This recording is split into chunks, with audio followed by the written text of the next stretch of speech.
Hi, Chris Guzmal here. We're going to be finishing up relational logic by looking at the last couple of quantifier elimination and or addition rules.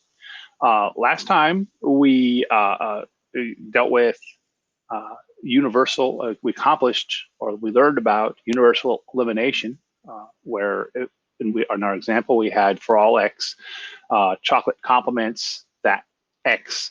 And that sort of chocolate complements anything is sort of your intuitive idea here. And so that means you can replace anything, replace X with anything. And so you can say that chocolate complements peanut butter, for example. And that's an acceptable thing because of universal elimination.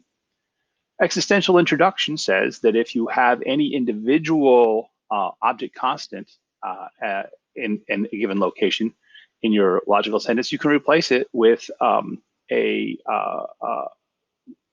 a variable that is quantified as by the existential quantifier. That's so obvious, it's hard to really expand on it. But let's look at an example. Suppose there's a defective part in your bubblegum machine.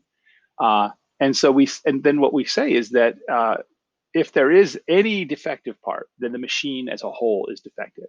And so that means that we can conclude the bubblegum machine is defective. This is a little bit common sense reasoning, but we can make it completely formal. We can say there exists defective part in X bubblegum machine. So there's some defective part in the bubblegum machine.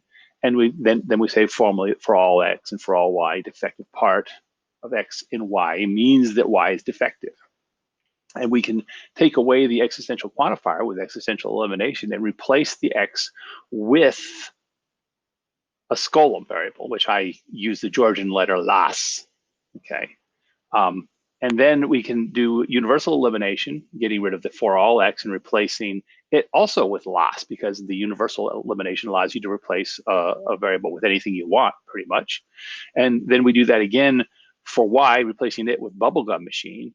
And now all we have to do is apply implication elimination to get the defective bubblegum machine conclusion that follows. So that's how you would use these rules.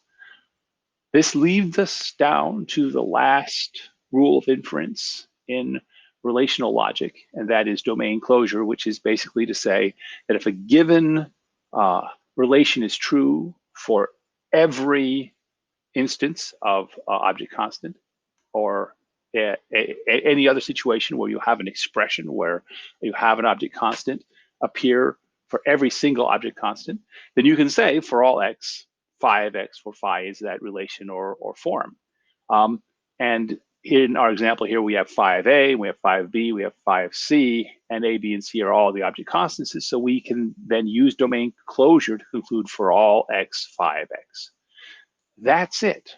That is all of the rules of inference for relational logic. We can now proceed to create relational rules or relational worlds in which there is this high level of complexity and a pretty high level of expressibility concerning that world. We'll look at examples of that in future videos. And then the only thing left really in terms of formal logical forms for this course will be Erbron logic, which introduces the concept of infinity.